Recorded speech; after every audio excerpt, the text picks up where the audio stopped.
점심 맛있게 드셨습니까? 네. 저도 오늘은 식당에서 오래간만에 도 식사를 함께 맛있게 먹었습니다. 또 오후 시간 좀 피곤하겠지만 또 함께 하나님 말씀 배우는 시간 갖겠습니다. 지난 시간 했던 내용들 잠시 복습하며 또 오늘 해야 할 누가복음 내용에 대해서 보겠습니다. 지난 시간 누가복음에 대해서 좀 우리가 설명을 들으면서 누가복음의 특징의 몇 가지를 이야기를 했죠. 그 중에서 오늘은 좀 크게는 두 가지에 대해서만 복습하도록 하겠습니다. 누가복음의 특징 가운데 하나는 성령론에 대해서 이야기하고 있다는 것입니다. 저자 누가는 다른 복음서에 비해서, 그러니까 마태나 마가나 요한복음에 비해서 성령에 대한 관심이 좀 더 많다라고 했습니다. 누가는 누가복음뿐만 아니라 어떤 것도 기록했다라고 했죠? 사도행전입니다. 사도행전도 기록했습니다. 자세한 건 지난 시간 좀 보긴 했지만 오늘 또 내용에서 좀 더 자세히 살펴보겠습니다. 두 번째 구원의 누가복음에 나타난 구원의 대상은 소외된 자들이라고 말씀을 드렸습니다. 여기 소외된 자들 가운데는 이방 사람도 있고 여인들도 있고 고아와 과부와 같은 사람들도 있고 또 병든 자들, 죄인들, 세리들 이러한 사람들도 모두 포함하고 있습니다. 그 중에서 우리가 누가복음 10장에 보면 선한 사마리아인의 비유가 등장하지요. 선한 사마리아인의 비유를 보게 되면 어떠한 율법 교사가 예수님께 질문을 하는 내용이 있습니다. 앞에 PPT를 보시면 율법 교사가 예수님께 무엇을 하여야 영생을 얻으리까? 라고 질문을 하게 되죠. 그리고 예수님께서 이에 대해 하나님을 사랑하고 이웃을 사랑하라 말합니다. 율법 교사가 나는 모든 것을 다 지켰다. 십계명과 관련된 것을 다 지켰다라고 말합니다. 그러면서 율법 교사가 또 이제 이야기를 하고 예수님께서 순서가 좀 바뀌었네요. 먼저 그것을 이야기하고 예수님께서 하나님을 사랑하고 이웃을 사랑해라 라고 말을 했습니다. 그러니까 율법 교사가 그렇다면 내 이웃이 누구입니까? 라고 질문을 하게 되죠. 그러면서 선한 사마리아인의 비유를 드십니다. 처음에는 제사장이 지나가고 또 레위인이 지나가고 세 번째가 사마리아인이 지나가죠. 근데 제사장과 레위인은 강도 만난 어떤 사람에 대해서 구해주지 않았습니다. 그냥 지나쳐 갔습니다. 하지만 사마리아인은 그 강도 만난 유대인을 돌봐줬죠. 여관에 데려가고 또한 먹을 것을 주며 또 자신이 돈을 내고 또 모자라면은 볼일을 보고 돌아와서도 계속해서 자신이 돌보겠다, 돈을 주겠다라고 말을 합니다. 그렇게 이야기를 했을 때 예수님께서 질문하시죠. 누가 이 강도 만난 자의 이웃이냐? 그래서 제가 지난주에 말씀을 드렸습니다. 그러니까 율법 교사는 자신을 중심으로 해서 누가 내 이웃이냐라고 물어보죠. 누가 내 이웃인가? 그런데 예수님께서 질문하시는 질문은 내 이웃을 찾는 것이 중요한 것이 아니라 반대로 강도 만난 사람의 이웃이 너가 될 수 있느냐라는 것을 질문하셨습니다. 여러분, 이 질문의 내용이 완전히 다릅니다.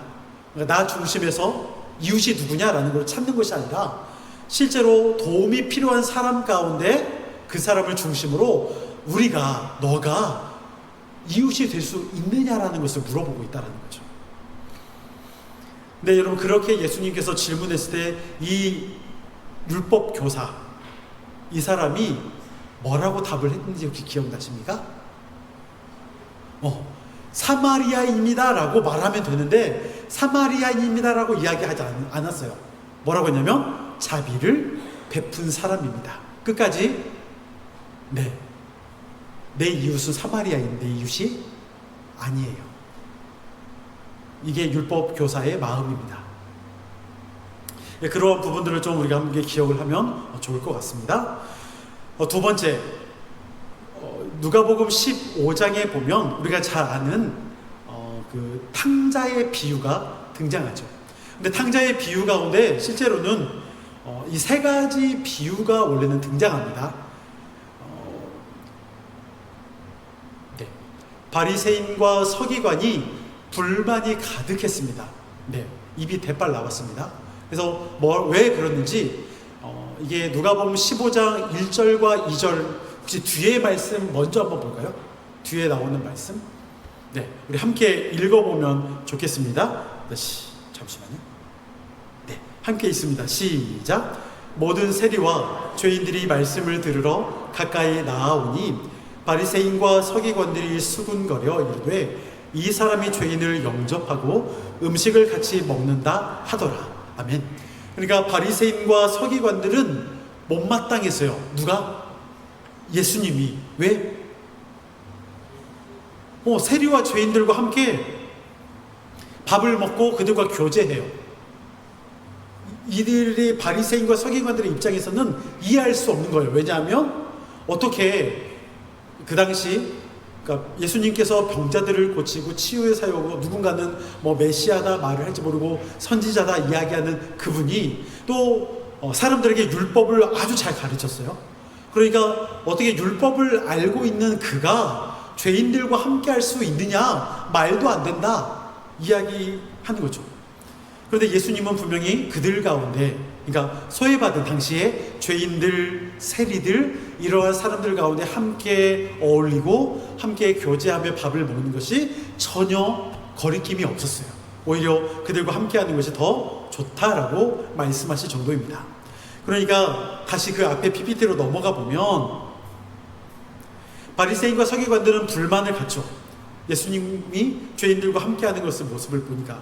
그러면서 예수님께서 세 가지의 비유를 말씀하십니다.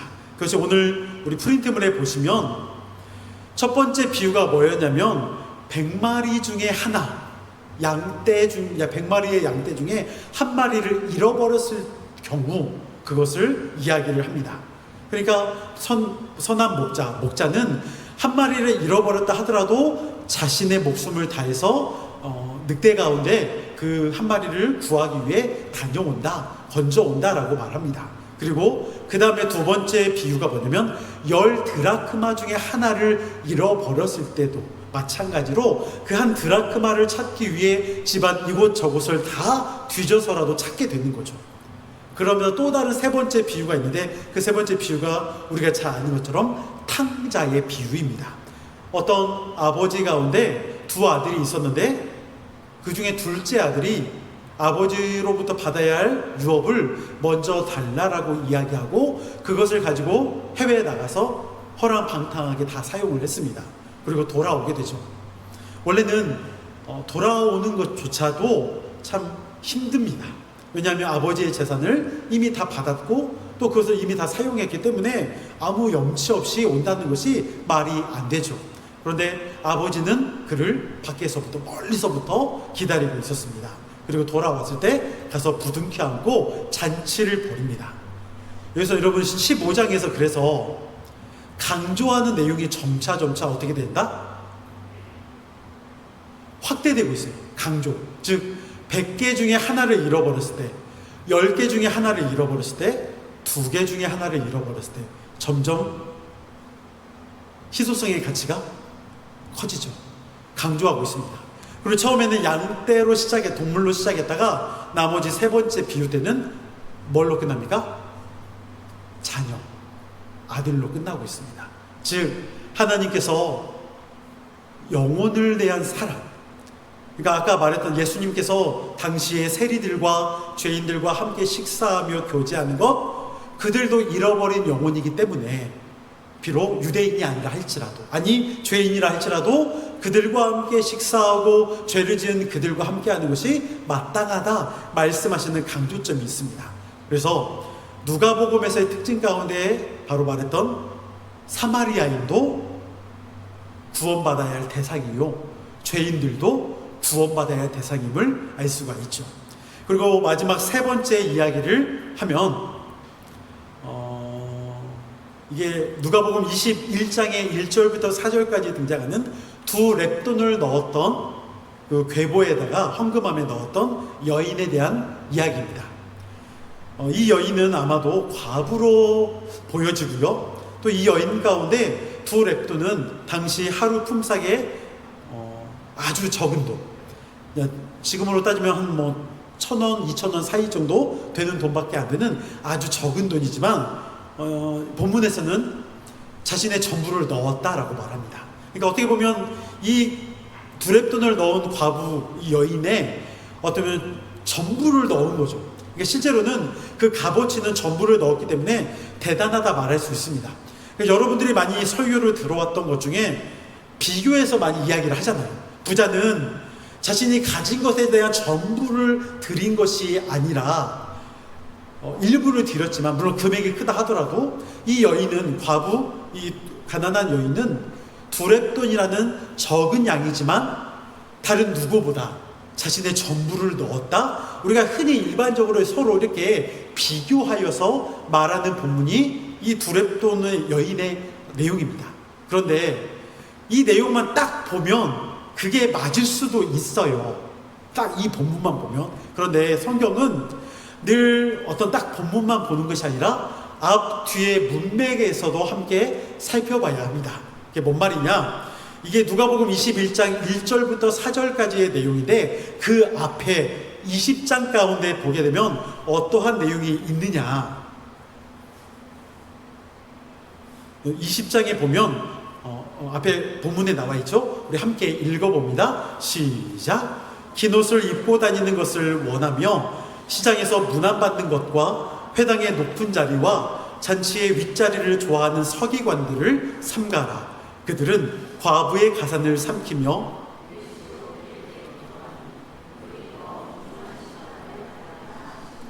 아멘. 바로 앞에 20장이에요. 그러니까 아까 그 괴보 두 렙돈 여인의 내용은 21장 1절부터 4절입니다. 근데 이 바로 앞에 20장 마지막 말씀인데요. 이 20장 마지막 말씀에 서기관들을 삼가라라고 말하면서 47절에 뭐라고 말합니까? 그들은 과부의 가산을 삼키는 자들이다. 외식으로 길게 기도하고 그들은 엄중한 심판을 받게 된다라고 말합니다. 그러니까 이 이야기가 끝나고 난 다음에 그 두 렙돈을 넣었던 여인의 이야기가 이어지고 있고요. 그리고 이 다음에 어떤 내용이 있는지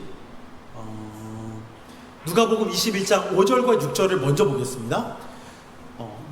아까 두 렙돈 여인이 1절부터 4절까지 내용인데요. 그 바로 이어서 5절과 6절 말씀에 뭐라고 되어 있는지 이것도 우리 함께 읽어봅니다. 시작! 어떤 사람들이 성전을 가리켜 그 아름다운 돌과 헌물로 꾸민 것을 말하며 예수께서 이르시되 너희 보는 이것들이 날이 이르면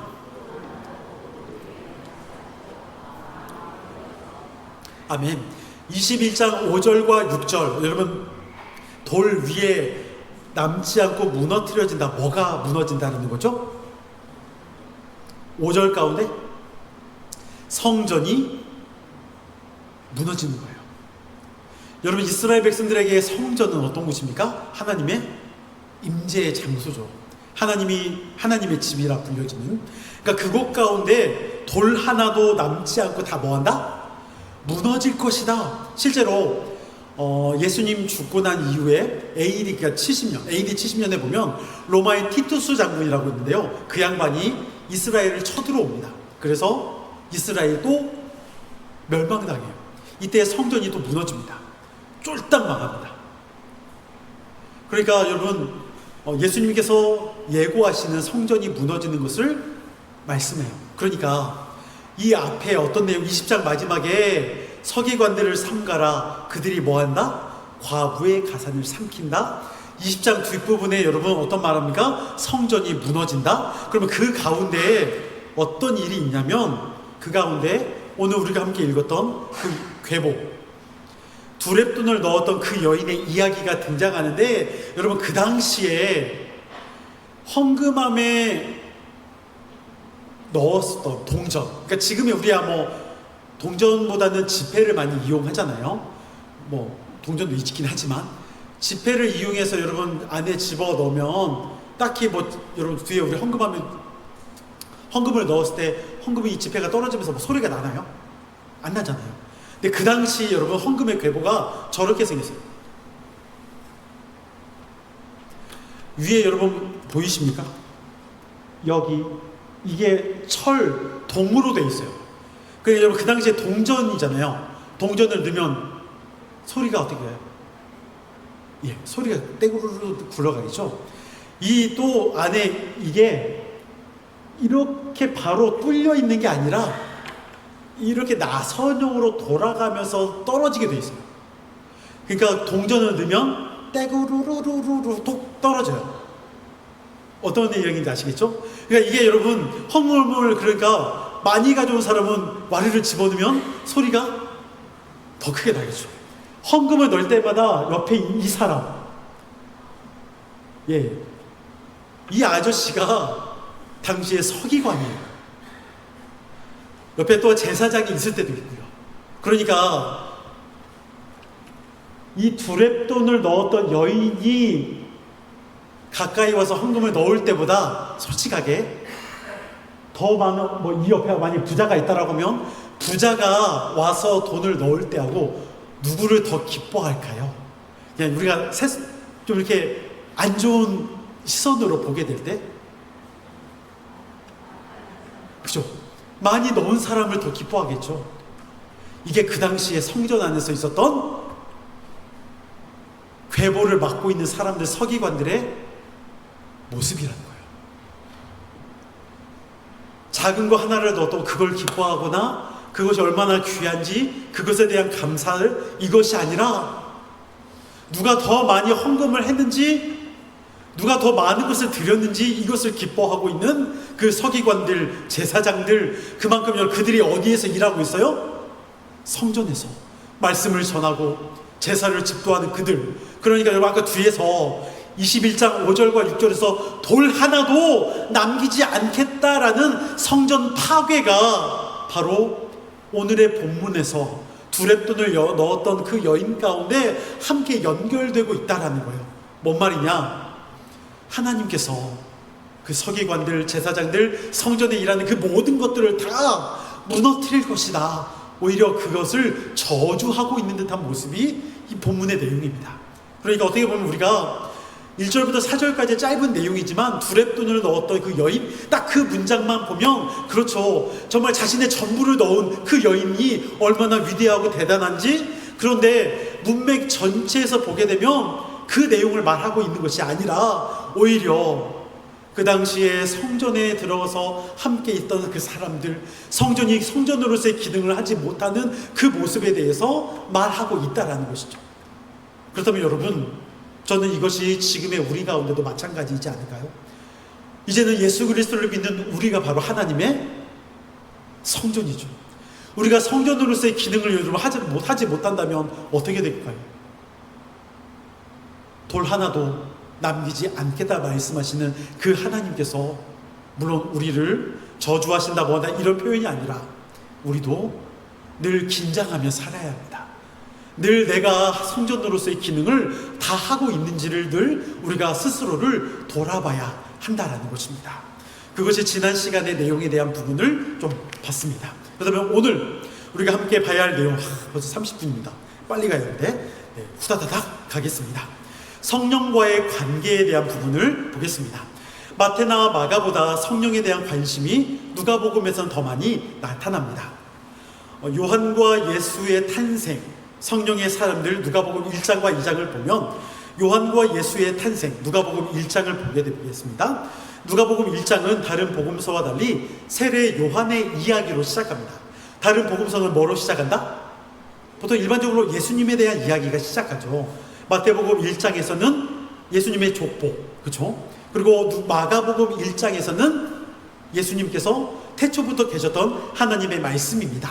그리고 육체로 오셨다, 그런 이야기를 하고 있죠. 또 요한복음 가운데서도 예수 그리스도께서 정체가 무엇인지를 말씀하는, 이 땅에 물과 빛으로 오신 그 예수님에 대해서도 설명하는 것이 늘 1장 가운데 있는데, 그런데 누가복음만 예수님부터 시작하지 않아요. 누가부터 시작한다?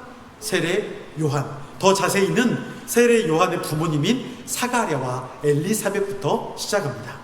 그리고 이어서 마리아의 이야기도 함께 등장하는데, 먼저 사가랴의 입이 닫혔다가 나중에 다시 열리는 모든 과정도, 또 마리아가 동정녀의 몸으로 아이를 낳을 것이라는 선포도 모두 뭐의 인도하심을 강조하고 있습니까? 성령의 인도하심을 강조하고 있습니다. 누가복음 2장에 보면 성령의 사람들이 등장합니다. 누구냐면 시므온과 안나라는 두 명의 사람이 등장합니다. 누가복음 2장 잠깐만요. 넘어가고 누가복음 2장 25절 감사합니다. 우리 방송국이 센스 있게 확 넘어가 줬습니다. 감사합니다. 누가복음 2장 25절에 보면 시므온이라는 예루살렘의 어떤 사람이 있는데, 이 사람이 의롭고 경건하여 이스라엘의 위로를 기다리는 자다라고 말합니다. 그러면서 성령이 그 위에 있더라.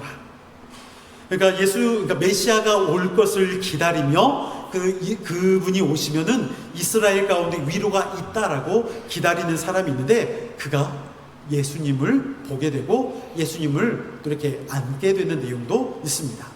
그리고 안나라는 사람이 또 뒤에 등장하는데요. 누가복음 2장 36절과 37절에 보면 안나라는 사람이 또 있는데, 그가 결혼한 후 7해 동안만 남편과 함께 살다가 과부가 되었어요. 84세가. 거의 한 60년 이상이 혼자 과부로 지냈던 아마 시간이 있었던 것 같습니다. 빨간색 글씨에 보면 성전을 떠나지 아니하고 주야로 금식하며 기도함으로 섬겼던 사람임을 알 수 있습니다. 이 안나도 아마도 성령의 사람임을 볼 수가 있을 것 같습니다. 세 번째로 보면 메시아로서의 사역, 또 당부를 누가복음에서도 이야기를 하고 있습니다. 그리고 예수의 메시아로서의 사역과 능력, 하나님 나라를 보게 되면 예수께서는 광야에서 사단의 시험을 물리치신 후 갈릴리로 돌아와 성령의 능력을 통해 본격적인 하나님 나라의 사역을 감당합니다. 그리고 제자들을 향한 당부의 말씀도 잊지 않습니다. 예수께서는 부활 이후 흩어지고 또 과거로 돌아간 제자들에게 다시 나타나십니다. 그리고 그들이 제자로서의 사명을 다시 감당할 수 있도록 이끄시며 아버지께서 약속하신 것을 너희에게 보내리니 능력을 입을 때까지 떠나지 말라 말씀하십니다. 그 약속하신 것이 바로 누굴까요? 성령입니다. 그러니까 여러분, 이쪽에 보면은 그 위에까지 계속해서 빈칸은 성령입니다. 성령께서 그렇게 인도하시고 능력 가운데 있다라는 것을 계속해서 말하고 있습니다. 이제 누가복음과 사도행전의 연계성, 제가 이것 때문에 좀 빨리 왔습니다. 사도행전 2장을 보게 되면 오순절 성령의 사건이 있습니다. 여러분, 누가복음과 사도행전의 연계성 왜 같이 보냐? 저자 누가가 사도행전도 기록했기 때문입니다. 누가복음을 기록한 누가는 사도행전에서도 계속적으로 성령에 대해서 언급합니다. 마가의 다락방에 모여 성령을 기다리죠. 앞서 하나님께서 약속하신 것이요, 또한 당부하신 것을 기다리며 능력을 받게 됩니다. 사도들의 사역과 능력을 좀 보겠습니다. 복음서에 등장하는 사도들의 모습, 제자들의 모습은 어떠할까요? 제가 이제 몇 가지, 한 4가지 정도 써왔습니다. 누가복음에 등장하는 사도들의 모습입니다. 첫 번째는 뭡니까? 자리다툼과 교만. 누가복음 9장에 보면 제자들이 길거리에서 싸웁니다. 누가 더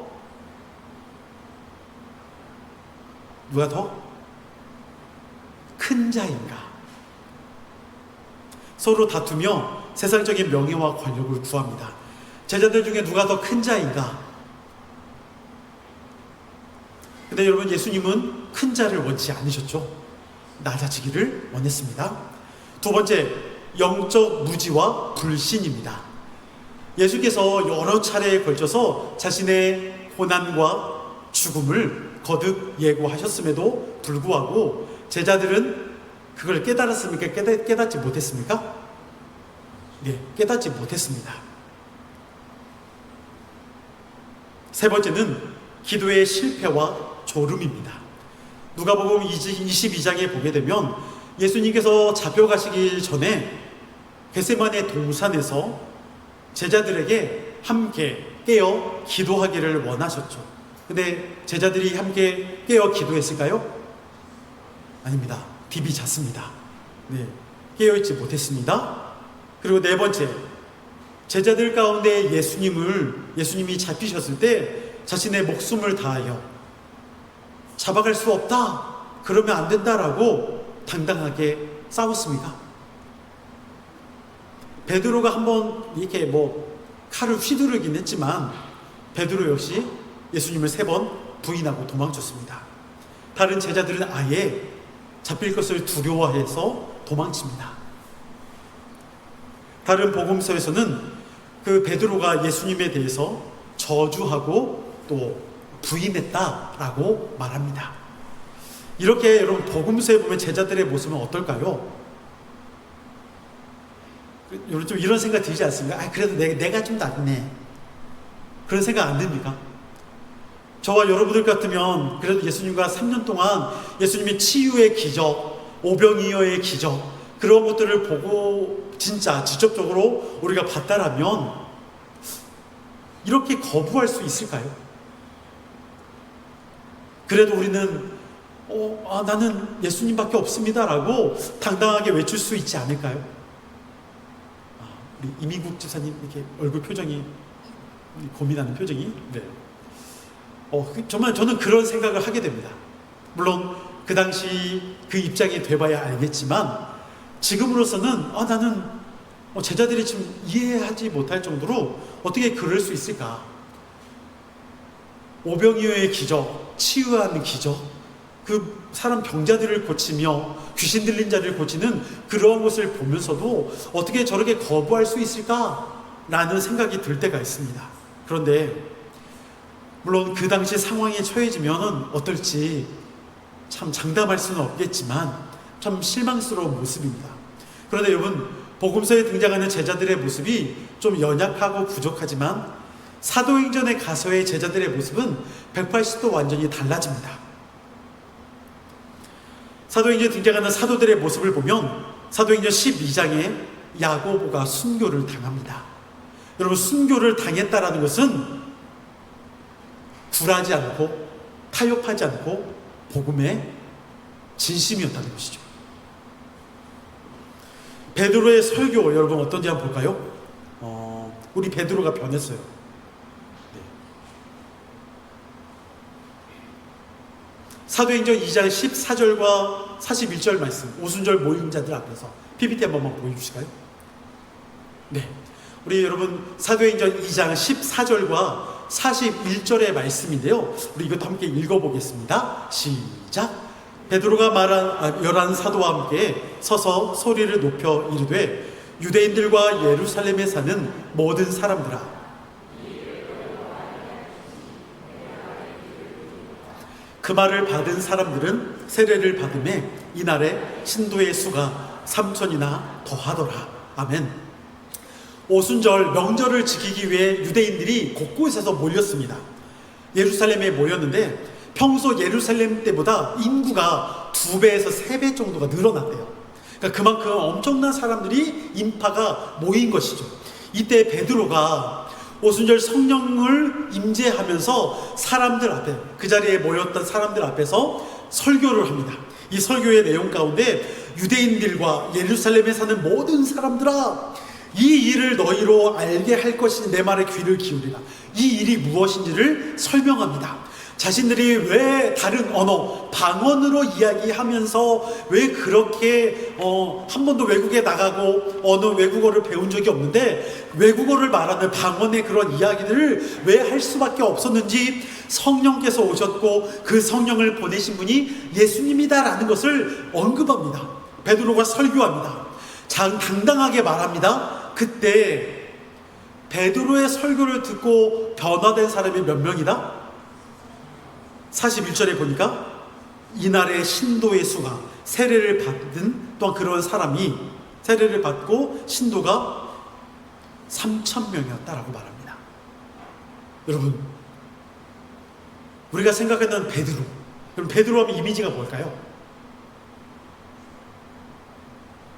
네, 베드로의 직업이 뭐였죠? 어부. 뭐 어부 하면 좀 여기 어떤 생각이 듭니까? 좀 이렇게 거친, 그죠? 좀 이렇게 다혈질. 또 우리 베드로가 좀 이렇게 다혈질이잖아요. 또 앞에 나서기 좋아, 그죠? 제가 예전에 말씀드렸잖아요. 알바로 배를 한 2달 탔었는데, 네, 제가 이렇게 그물에 빨려 들어가가지고 이렇게 바다에 빠져도 죽을 뻔했다고. 근데 선장님이 이제 뛰어들어서 그물을 찢어줘가지고 제가 살았죠. 근데 그 선장님이 진짜 저를 구조하고 배에 이제 올랐을 때 저에게 뭐라고 했냐면, 정말 안 좋은 말을, 제가 차마 입에 담을 수 없는 말을 하면서 결과적으로는 그거였어요. 너를 내가 바다에서 건져는 줬지만 내가 저 낫으로 너를 차마 이렇게 하고 싶다. 왜냐하면 그 그물을 찢었잖아요. 그 그물을 다시 복구하는데 돈이 몇백만 원이 들거든요. 그래서 제가 일당을 한 달 못 받았어요. 2달 탔는데 한 달을 못 받았어요. 너무하지 않습니까? 물에 빠진 뭐 제가 너무한 거긴 하지만, 아무튼 여러분 어부들은 참 어떻게 보면 되게 거칠고, 또 어떻게 보면 베드로 배움도 별로 없다라고 생각하는 좀 무식한, 이렇게 우리가 생각할 수 있잖아요. 그런데 그러한 베드로가 설교를 했을 때 3,000명이나 되는 사람들, 여러분 그냥 목소리를 외쳤다라고 해서 그냥 그것을 사람들이 들었을까요? 저는 성령의 인도하심이 그 가운데 있었기 때문에 가능한 것이요, 베드로가 그 성령의 인도하심을 따라서 전했기 때문에 그 뜨거운 열정과 어쩌면 그러한 능력이 함께 나타나지 않았을까 싶습니다. 저는 이거보다 더 중요한 성령의 인도하심이 사도행전 4장의 말씀입니다. 사도행전 4장 사내들인 공회 앞에서, 감사합니다. 우리 이것도 함께 읽어보겠습니다. 4장 8절과 10절인데요. 우리 함께 읽어봅니다. 시작. 이에 베드로가 성령이 충만하여 이르되, 백성의 관리들과 장로들아, 너희와 모든 이스라엘 백성들은 알라. 너희가 십자가에 못 박고 하나님이 죽은 자 가운데서 살리신 나사렛 예수 그리스도의 이름으로 이 사람이 건강하게 되어 너희 앞에 섰느니라. 아멘. 사도행전 4장, 여러분 이 앞에 보면 어떤 내용이 있냐면, 우리가 잘 아는 그 성전 미문 앞에 앉은 뱅이, 걷지 못하는 그 사람, 내가 은과 금은 없거니와 나사렛 예수의 이름을 명하노니 일어나 걸어라. 그럴 때 일어나잖아요.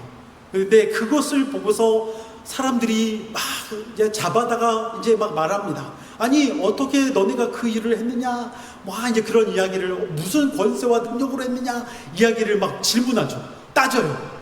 베드로와 함께 있었던 요한과 막 그 제자들이 오히려 지금 막 신문을 당하는 어떤 그런 상황입니다. 그때 8절에 보니까 뭐라고 합니까? 성령이 충만하여. 누구에게? 베드로에게. 그러니까 베드로가 말합니다. 10절에 너희가 십자가에 못 박고 하나님이 죽은 자 가운데 살리신 나사렛 예수. 이게 뭔 말입니까? 사내들인 공의회. 여러분 사내들인 공의회가 뭐냐면, 유대인들 가운데 70명이 넘는 사람들 가운데 모여서 유대의 최고 의결기관이에요. 그러니까 우리가 따지면 헌법재판소, 그 판결하는 판사들, 그 사람들, 권력자들 앞에서 베드로가 갑니다. 근데 여러분 그들 앞에서 예수님께서 이미 못 박아 죽도록 낙인이 찍혔었잖아요. 근데 그들 앞에서 지금 베드로가 당당하게 외치는 거예요. 너네가 죽인 그 예수, 그 예수를 하나님이 살리셨다. 그리고 그 하나님께서 성령님을 통해서 이 사람을 앉은 가운데서 일으켜 주셨다. 즉 이 말은 무엇입니까? 그 성령을 보내신 이가 예수님이잖아요. 너희가 죽인 그 예수, 너희가 십자가에 못 박도록 했던 그 예수가 이 병자를 낫게 했다라는 것을 간접적으로 이야기하고 있다라는 것이죠. 여러분, 베드로가 앞에서 우리가 복음서에 보면 어떤 사람이었습니까? 예수님을 저주하며 부인했던 사람입니다. 나는 저 사람 모른다. 나는 저와 함께 하지 않았다. 알지 못한다. 그렇게 말했던 부인했던 그 베드로가 여러분 예수를 죽인 내 스승님을 죽인 그 사람들 앞에서 당당하게 외치고 있다는 사실, 여러분 성령이 충만하기에 가능했던 것이죠. 또 여러분 바울도 사도행전에 보면 많은 기적과 이적이 있죠. 여러분 처음에 바울은 어떤 사람이었습니까? 교회를 핍박했던 자죠. 오히려 믿는 사람들을 데려다가, 대표적인 예가 스데반이잖아요. 스데반을 데려다가 사람들을 선동하여 돌을 쳐 죽이게 했습니다. 그렇게 교회를 핍박했던 자가 바울입니다. 그런데 그의 회심 이후에 그가 교회를 이제는 핍박하는 자에서 교회를 세우는 자가 됩니다. 여러분 이것도 예수님을 만나고 날마다 성령의 인도하심을 통해서 1차, 2차, 3차, 많게는 4차와 5차 전도 여행까지 이루어지는, 로마까지 이르게 되는 그러한 일들이 있게 됩니다. 세 번째, 성령의 능력, 영향력입니다. 복음의 확산과 교회의 확장입니다. 하나님 나라 확장입니다. 복음의 확산은 무엇인가? 여러분 사도행전 1장 8절의 말씀, 우리가 잘 아는 말씀이죠. 우리 함께 읽어봅니다. 시작. 오직 성령이 너희에게 임하시면 너희가 권능을 받고 예루살렘과 온 유대와 사마리아와 땅끝까지 이르러 내 증인이 되리라 하시니라. 아멘. 사도행전 1장 8절의 말씀 가운데 너희가 먼저 무엇을 받아야 한다? 성령. 성령이 너희 가운데 임하면 너희가 어떻게 된다? 예루살렘, 더 나아가서는 온 유대, 더 나아가서는 사마리아, 더 나아가서는 땅 끝까지 이르러 증인이 된다.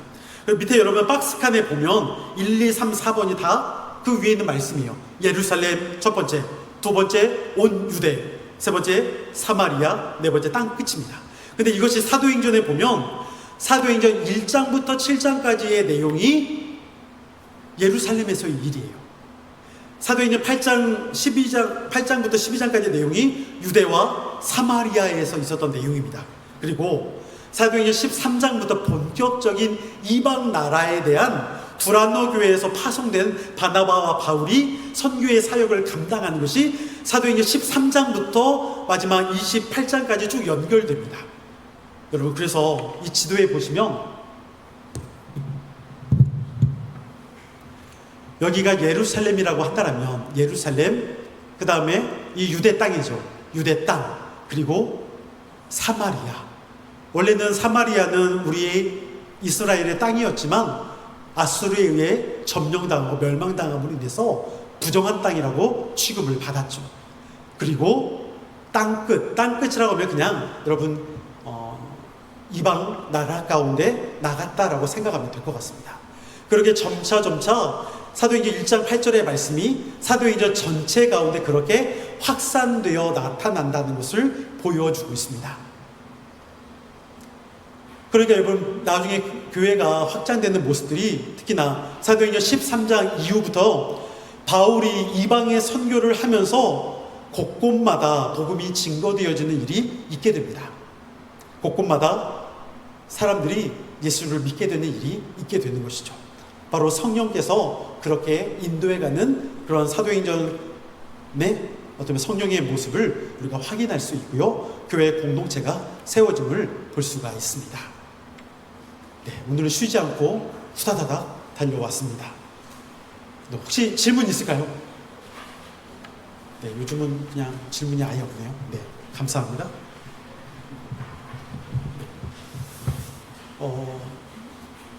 원래는 사도행전 내용은 이제 나중에 사도행전 하면서 봐야 할 내용들이 있는데 제가 왜 먼저 조금 보냐면 사도행전을 보면서의 우리가 순서는 사도행전 전체를 한 번에 보지 않을 거예요. 왜냐하면 사도행전 중간중간에 보면 1차, 2차, 3차 전도여행이 또 나오잖아요. 로마로 또 잡혀가는 내용들. 그러다 보니까 바울이 썼던 바울 서신의 내용이 중간중간에 아마 좀 들어갈 수밖에 없어서 먼저 사도행전의 내용도 조금 함께 살펴봤습니다. 좀 양해를 구하고요. 다시 다음 요한복음의 말씀을 다음 주부터 보도록 하겠습니다. 제가 기도하겠습니다. 거룩하신 아버지 하나님, 오늘은 누가복음과 사도행전에 연결되는 성령의 또 사건들을 함께 보게 됩니다. 누가복음의 특징 가운데 하나는 바로 성령께서 모든 곳곳마다 인도해 가고 계심을 알 수 있다는 것입니다. 하나님께서 성령의 역사하심을 통해 당시 무지했던 사람들 또한 어떠한 성령의 조명하심을 통해서 능력이 나타나는지를 깨닫게 하셨고, 또 많은 교회들이 이방의 땅 가운데 세워질 수 있도록 성령께서 활발하게 움직이셨습니다. 하나님, 그 성령의 역사가 지금의 우리에게도 날마다 함께할 수 있기를 원합니다. 우리가 하나님 나라를 살아감에 있어서 우리가 거룩한 믿음의 공동체로서, 또한 우리 한 영혼 한 영혼이 하나님의 거룩한 성전으로서 우리가 하나님의 나라를 또한 만들어갈 수 있기를, 세워갈 수 있기를 원합니다. 하나님, 날마다 주의 말씀이 우리를 이끌어 가실 때 그 말씀의 통치하심을 따르며 우리가 더욱 우리의 죄된 모습을 내어놓고 오직 성령의 인도하심 안에서 날마다 또한 살아가는 하나님의 복된 자녀들이 될 수 있도록 축복하여 주시옵소서. 이제는 우리 주 예수 그리스도의 은혜와 아버지 하나님의 무한하신 사랑하심과 성령님의 감화 감동 역사 교통 충만하심이 오직 그리스도 예수 안에서 날마다 성령의 또한 인도하심을 통해 우리가 더욱 하나님의 나라로 세워져가는 하나님의 복된 자녀들, 이 땅에 수없이 많은 교회들, 그리고 하나님의 거룩한 성전으로 날마다 지음받고 살아갈 우리 모두 가운데, 또 우리의 가정과 직장과 교회와 그 모든 앞길 가운데 영원토록 함께 하시기를 간절히 축원하옵나이다. 아멘.